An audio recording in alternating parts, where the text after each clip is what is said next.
युवराज सिंह। हाँ युवराज सिंह जी को भी कैंसर हुआ था बिल्कुल और उनको 2011 में हुआ था। जी।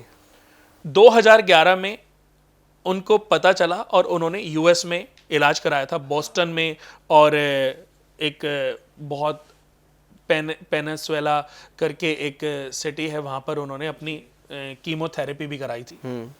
तो सबसे पहले आज 12/12/1981 को, अब देखो जैसे हम उन्हीं की कुंडली लेते हैं, हाँ उनकी कुंडली से हमें ये हम जान सकते हैं कि ये कैसे हम इसको पता, कैसे उनको पता चला, समय से पता चल गया, उन्होंने इलाज करा लिया और इलाज करा के वो वापस भी आ गए। हाँ तो उनकी जो जन्म कुंडली है वो कर्क लगन कुंडली है। अब कर्क लगन कुंडली वैसे मैंने देखा है कि अगर ये रामचंद्र भगवान की भी कुंडली थी, बट मेरा जो एक्सपीरियंस रहा है ना, मैंने इन लोगों की लाइफ में बड़े उतार चढ़ाव देखे हैं। मतलब अगर 12 लगन की मैं बात करूं, सबसे ज्यादा वीक में कभी कभी मैंने फील किया है कि जो मीन लगन वाले होते हैं ना, मीन लगन वाले, जी जी वो सबसे ज्यादा शरीफ होते हैं। उनका कोई भी पागल बना लेता है और दुनिया उनको लूट के खा जाती है। उनका स्ट्रगल खत्म नहीं होता। मीन लगन, क्योंकि मछली जैसा नेचर है, वो बस खुश रहना चाहते हैं, थोड़े में भी ज्यादा में भी, ज्यादा नहीं है तो कम में भी खुश रह लेते हैं, लेकिन लोग उनको लूट के खा जाते हैं। ऐसे मैंने बहुत सारी कुंडलियों पे समझा है। या जैसे लोग आते हैं मिलते हैं, जब उनकी मीन लगन कुंडली देखता हूं तो मैं कहता हूं आपकी जर्नी मेरे को एक बार बताओ जी। तो जब उनकी जर्नी सुनता हूं तो मैंने समझ लीजिए कि 50 लोगों की जर्नी सेम सी सुनी है। अच्छा। अब जैसे कर्क लगन कुंडली में भी मैंने देखा कि कर्क लगन कुंडली की लाइफ भी बड़ी उत्थान और पतन होती है, बहुत सुख और बहुत दुख इस जन्म कुंडली में होते हैं जी। अच्छा और इस जीवन के लोगों के जीवन में मैंने बड़ा संघर्ष देखा है जी। कि ये लोग भी मन के तो देखो साफ होते हैं, सॉफ्ट होते हैं, बट बहुत जल्दी किसी की भी बातों में आ जाते हैं। जी। कोई भी इनको अपनी बातों में फंसा लेता है और इनका यूज करता है और इनको निचोड़ के छोड़ देता है। ये नेचर है। रामचंद्र जी के बारे में तो देखो मैं ऐसा कुछ नहीं बोलूंगा क्योंकि तो मर्यादा पुरुषोत्तम राम थे, सब कुछ पता था, फिर भी उन्होंने त्याग की उनकी भूमिका थी। और मैं तो मतलब बहुत ज़्यादा मतलब मैं तो एक तुच्छ सा, हनुमान जी उनके देखो परम भक्त हैं। हम तो जो पूजा कर लेते हैं, मुझे लगता है उस पूजा में भी थोड़ा बहुत स्वार्थी होता है। बिल्कुल सही बात है। भगवान आपको चरण स्पर्श, आपको अपनी लालसा के लिए लेकिन हम पूजा हमारी करते हैं। 10 मन्नतें साथ में जुड़ी होती, लेकिन फिर भी मैं उनको बहुत मतलब मैं बहुत मानता हूं उनको।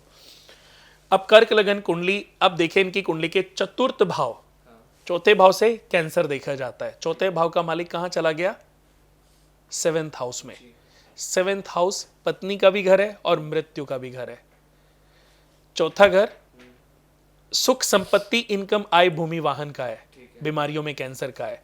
और 7th house day to day income, व्यापार, साझेदारी, ऋण का होना और उतरना, पत्नी का सुख, पत्नी के साथ रिलेशनशिप और मृत्यु का भी है जी। अब 7th हाउस के मालिक अपने से चौथे तो चले गए, लेकिन वो 7th हाउस में चले गए, यानी कि जीवन में एक मृत्यु तुल्य कष्ट इनको हो सकता था। जीवन में एक मृत्यु तुल्य कष्ट हो सकता था। हम इसको ऐसे कैलकुलेट कर रहे हैं। चौथे घर में बृहस्पति शत्रु राशि में बैठ गए जी। तो शत्रु राशि में अभी मैंने क्या बोला, 4th हाउस से कैंसर देखा जाता है। और 4th हाउस में अगर बृहस्पति शत्रु राशि में या नीच राशि में बैठ जाए तो ऐसी स्थिति डेवलप हो सकती है। अच्छा। 2011 में पता चला था, जी। तब इनके ऊपर जो दशा थी वो थी शनि की महादशा।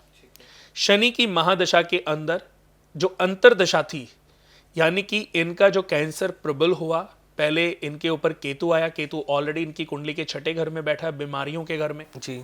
जहां से बीमारियां जनरेट भी देखी जाती हैं और बीमारियों का डिस्ट्रॉय होना भी देखा जाता है। हाँ। शनि के अंदर उस समय फिर शुक्र की अंतर्दशाई 2010 में, और 10 यानी कि चौथे घर के अंदर जब राहु आया तो 2011 में इनके ऊपर शनि में शुक्र की अंतर्दशा, शुक्र के अंदर राहु की अंतर्दशा थी।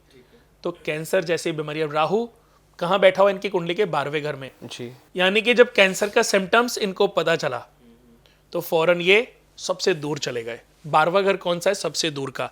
अगर ये इंडिया में इलाज कराते तो बहुत बड़ी ट्रेजेडी हो सकती थी। मैं ये नहीं कह रहा हूँ सही हो सकता है यहाँ इनको सही ट्रीटमेंट मिल जाता, सेम ही मिलता जी, लेकिन ये विदेश चले गए। विदेश जाना इनकी समस्या का सॉल्यूशन था। अच्छा, क्यों? क्योंकि इनका जो राहु है वो 12वें घर में बैठा, 12वें घर से विदेश यात्रा देखी जाती है। और बहुत लोगों को मैं बोलता हूं कि अगर आपके कुंडली के 12वें घर में कोई चंडाल योग ग्रहण या कुछ ऐसा दोष लगा हुआ है ना, और उस ग्रह की महादशा आ जाए, तो एक विदेश ट्रिप करके आ जाओ। जेल जाने का योग खत्म हो जाएगा, आपके लॉस होने का, पैसे के लॉस का योग खत्म हो जाएगा।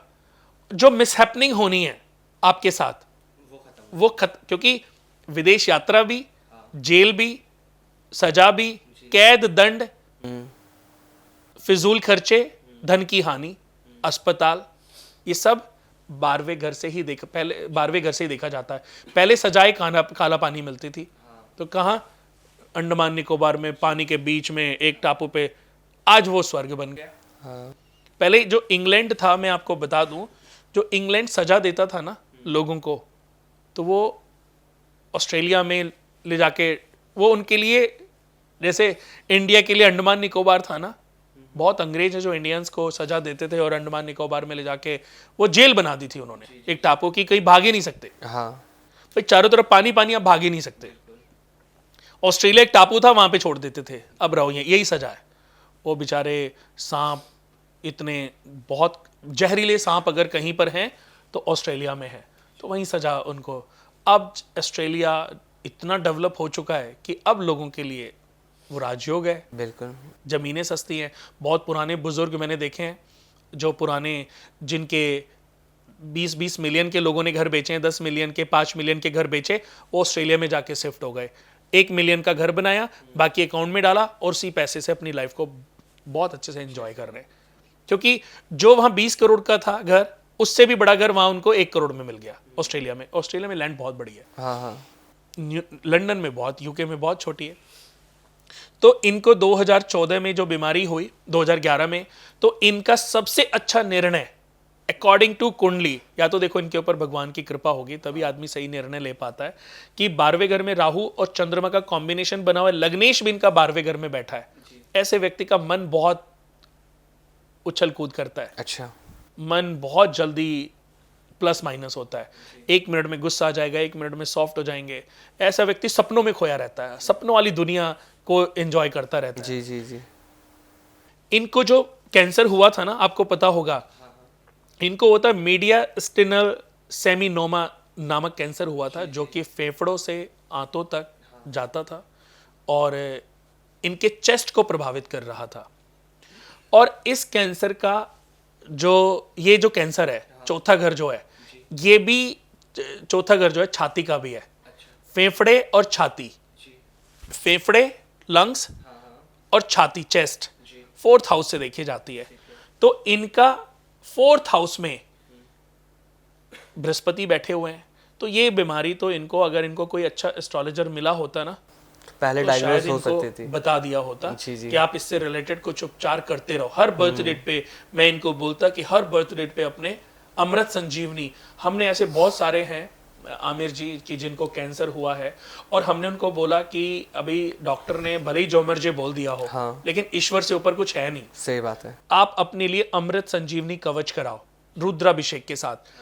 बहुत लोग वेंटिलेटर पर है, डॉक्टर ने जवाब दिया है, और हमने उनके अमृत संजीवनी और उनका अभिषेक करवाया। रोज 12 से 15 दिन तक ये पाठ होते हैं।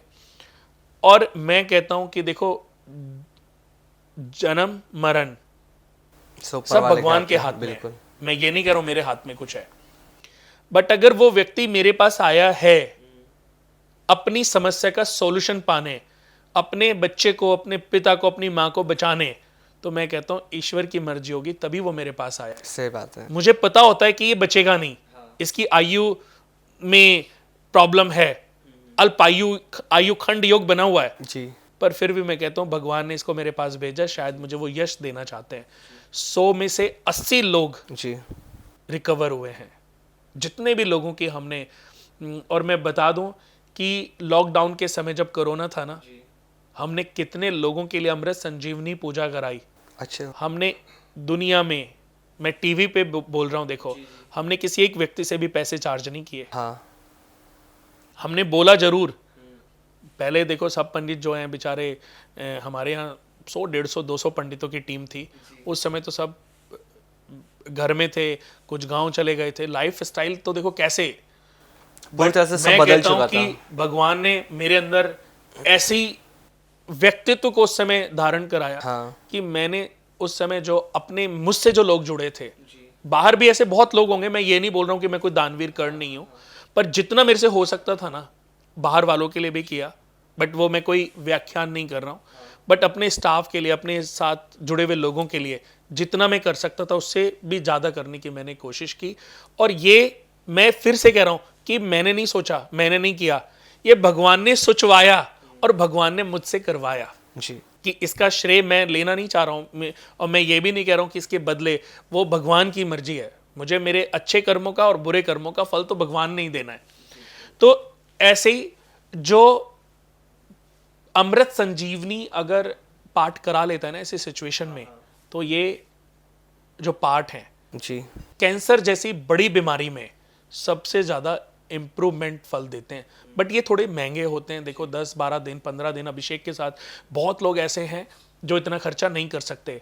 तो दोस्तों आज एक ऐसा मूल मंत्र दे रहा हूँ आपको, मूल उपाय आपको दे रहा हूँ कि आप पानी में हल्दी डाल करके शिवलिंग पे चढ़ाएं, पानी में हल्दी डालकर शिवलिंग पे चढ़ाएं और ओम ग्राम ग्रीम ग्रोम सह गुरुवे नमः और ओम नमः शिवाय, ओम ग्राम ग्रीम ग्रोम से गुरुवे नमः, ओम नमः शिवाय।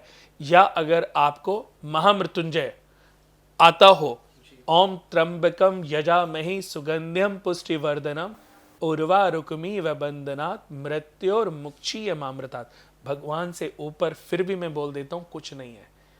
डॉक्टर अपना ट्रीटमेंट करने के बाद, पता है जो मरीज के जो लोग साथ में जाते हैं हॉस्पिटल में, उनको क्या बोलते हैं कि जी हमने तो बेस्ट ट्रीटमेंट कर दिया, बेस्ट सर्जरी कर दी, हाँ। अब भगवान के हाथ में है।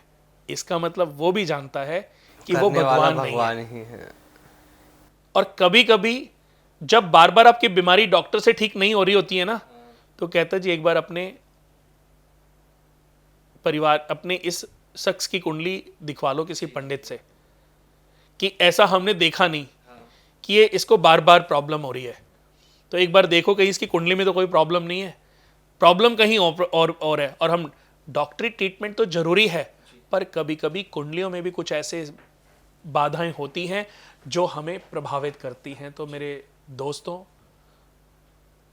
कि अपने परिवार के किसी भी सदस्य को अगर आप बीमारी में ठीक नहीं कर पा रहे हो बार बार इलाज करके भी, तो उनके ग्रहों को समझना बहुत जरूरी है।